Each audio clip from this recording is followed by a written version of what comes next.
Hi friends, welcome to our channel. ఆహా. Hi friends, welcome to our channel. ఈరోజు మన ఛానల్లో పప్పుచారు, సాంబారు, పప్పుల్లోకి నంచుకోవడానికి ఉపయోగపడే విధంగా బెండకాయ ఫ్రై ఎలా తయారు చేయాలో చూపిస్తాను. అదేవిధంగా సేమ్ ఈ పప్పు ఇవి లేకపోయినా కూడా అన్నంలో కలుపుకొని తినవచ్చు. పిల్లలకి లంచ్ బాక్స్లో పెట్టడానికి చాలా అంటే చాలా బాగుంటుంది. పిల్లలు చాలా ఇష్టంగా కూడా తింటారు. దానికోసం ముందుగా స్టవ్ వెలిగించి కళాయి పెట్టుకొని ఆ ఫ్రైకి సరిపడే అంతే. ఫ్రై అంటే మొత్తం ఆయిల్ పట్టదండి, మనం కొంచెం కొంచెంగా వేపుకుందాం. ముక్కలన్నీ ఒకేసారి కాకుండా కొంచెం కొంచెం ముక్కలు వేయించుకుంటే ఏంటంటే మనకి బెండకాయలు జిగురు అనేది రాకుండా ఉంటుంది. ఆయిల్ వేడైన ఫ్రెండ్స్, దానికోసం ముందుగా కొంచెం పల్లీల్ని తీసుకొని ఈ ఆయిల్లో వేయించుకుందాము. ఇదిగోండి ఫ్రెండ్స్, మనకు పల్లీలు అనేవి వేగిపోయినవి. మరీ మాడకుండా ఇలా కలర్ షేడ్ అయ్యే వరకు ఉంచితే సరిపోతుంది. వీటిని ఒక ప్లేట్లోకి పక్కన పెట్టుకుందాము. నేనైతే 1/2 కేజీ బెండకాయలు తీసుకున్నాను. అదేవిధంగా మనం బెండకాయ ముక్కలను కూడా కొంచెం కొంచెంగా నేను ముందే కట్ చేసి పెట్టుకున్నాను బెండకాయ ముక్కల్ని. ఆ బెండకాయ ముక్కలను కూడా మొత్తం ఒకేసారి కాకుండా ఇలా కొంచెం కొంచెంగా వేసుకొని కొంచెం ఫ్రై చేసుకుందాము. మనకి ఈ వేపేటప్పుడే కొంచెం ఆయిల్ పట్టిద్దండి, తర్వాత మనకు ఆయిల్ అనేది పట్టదు. ఎందుకంటే ఆల్రెడీ బెండకాయ ముక్కల్లో పల్లీలలో ఆయిల్ ఉంటుంది కాబట్టి కొంచెం ఒక 2 టేబుల్ స్పూన్లు అయితే సరిపోతుంది. బెండకాయల్ని కొంచెం మెత్తబడేంత వరకు ఉంచుకుందాం. పైన ఈ తోలు అనేది కొంచెం మెత్తబడితే సరిపోతుంది. సాల్ట్ అనేది ఇప్పుడు వేయట్లేదండి, నేను మొత్తం వేపిన తర్వాత లాస్ట్లో సాల్ట్ వేసుకుంటాను. మనం ఈ బెండకాయల్లో సాల్ట్ ముందే వేసుకోవటం వల్ల ఏంటంటే జిడ్డు అనేది వస్తుంది, బంక సాగుతుంది. అందుకని నేను సాల్ట్ అనేది వేయట్లేదు. అదేవిధంగా ఫ్రెండ్స్, మన బెండకాయల్ని ఎప్పుడైనా ఫ్రై చేసుకోవాలంటే ఒక 1 అవర్ ముందు కట్ చేసి పెట్టుకొని ఆరబెట్టుకుంటే జిడ్డు అనేది సాగకుండా బాగా వేగుతాయి.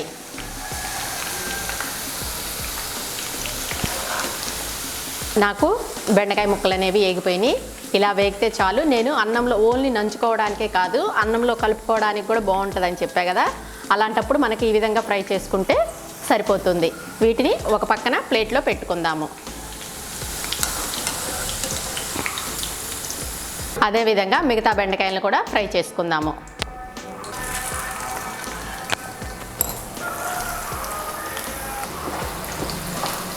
వీటిని కూడా పైన తోలు మెత్తబడే వరకు ఫ్రై చేసుకుందాం. ఫస్ట్ ఎలా అయితే ఫ్రై చేసుకున్నామో అదేవిధంగా ఫ్రై చేసుకుందాము.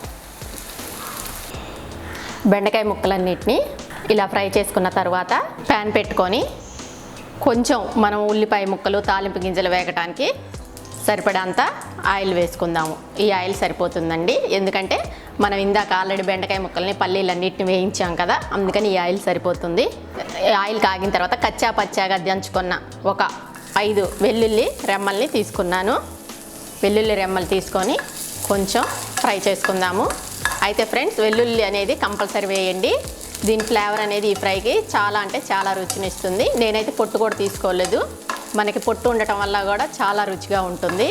ఇలా కొంచెం వెల్లుల్లి ఫ్రై అయిన తర్వాత ఒక 2 ఎండుమిర్చిని వేసుకుందాము. ఎండుమిర్చి వేసుకున్న తర్వాత జీలకర్ర, ఆవాలు, మినప్పప్పు కొంచెం వేసుకుందాము.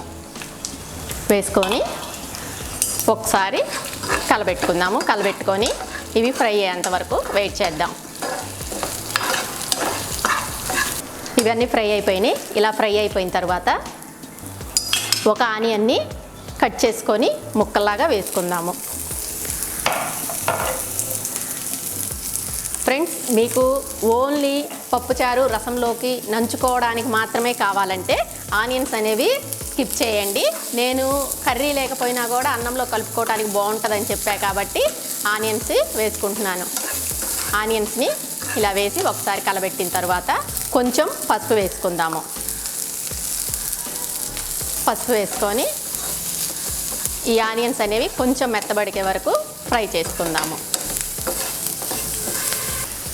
ఉల్లిపాయ అనేది కొంచెం వేగిందండి. వేగిన తర్వాత కొంచెం కరివేపాకు కట్ చేసి వేసుకుందాము. ఇలా వేసిన తర్వాత ఒక్కసారి కలపెట్టుకుందాము. ఫ్రై చేసుకొని పెట్టుకున్నాం కదా, ఆ బెండకాయ ముక్కల్ని కూడా వేసేసుకుందాము.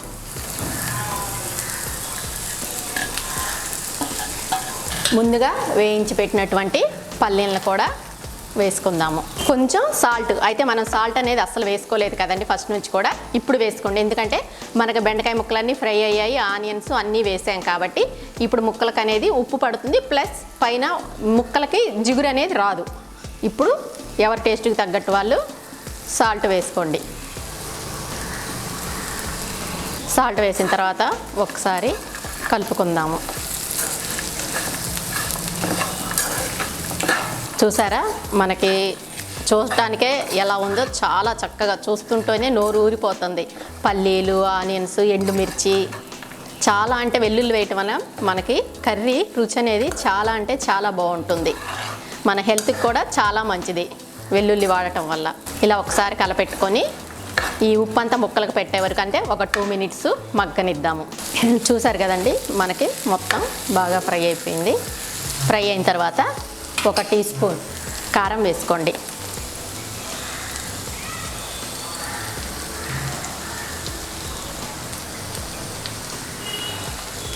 కొంచెం ధనియాల పొడి కూడా వేసుకోండి. చాలామంది ధనియాల పొడి అనేది వేయరు, కానీ ధనియాల పొడి కూడా వేసి చూసి రుచి అనేది ఎలా ఉందో నా కామెంట్ సెక్షన్లో చెప్పండి.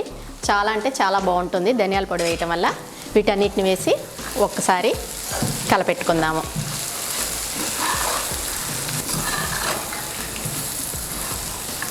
కలబెట్టుకొని ఈ ధనియాల పొడి, కారం అనేది ముక్కలకి కొంచెం పట్టేంత వరకు ఒక 2 minutes మూత పెట్టి మగ్గనిద్దాము. చూసారా, మనకి బెండకాయ ముక్కల్లో ఆయిల్ అంతా బయటికి వదిలేసింది. ఇలా అయితే మన కర్రీ రెడీ అయిపోయినట్లేనండి. ఇప్పుడు స్టవ్ ఆఫ్ చేసేసుకుందాము. స్టవ్ ఆఫ్ చేసేసిన తర్వాత కొత్తిమీరని చల్లుకుందాము. ఈ వేడికి అనేది కొత్తిమీర మగ్గిపోతుంది. ఇంతేనండి, మనకి బెండకాయ ఫ్రై రెడీ అయిపోయింది. ఎంతో సింపుల్గా, ఈజీగా మనకి 15 minutesలో రెడీ అయిపోతుంది. మనకి పప్పుసారు, రసం వీటిల్లోనే కాకుండా మన కర్రీ ఏం లేనప్పుడు కూడా ఉట్టిది అన్నంలో కలుపుకోవటానికి కూడా చాలా అంటే చాలా టేస్టీగా ఉంటుంది. ఇప్పుడు దీన్ని ఒక సర్వింగ్ బౌల్లోకి తీసుకుందామండి. చూసారు కదండి, మనకి ఎంతో సింపుల్గా ఈజీగా బెండకాయ ఫ్రై అనేది రెడీ అయిపోయింది. ఇలా చాలా ఈజీగా త్వరగా రెడీ చేసుకోవచ్చు. మన జెంట్స్ ఆఫీస్కి వెళ్ళేటప్పుడు లంచ్ బాక్సుల్లో కానీ, పిల్లలకి లంచ్ బాక్సుల్లో కానీ చాలా అంటే చాలా బాగుంటుంది. పిల్లలు కూడా చాలా ఎంజాయ్ చేస్తూ తింటారు దీన్ని.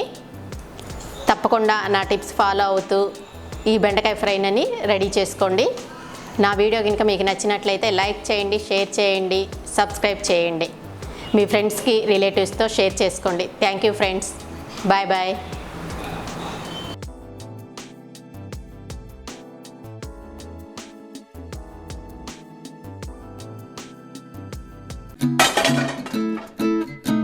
Hi friends, welcome to our channel. Aaha.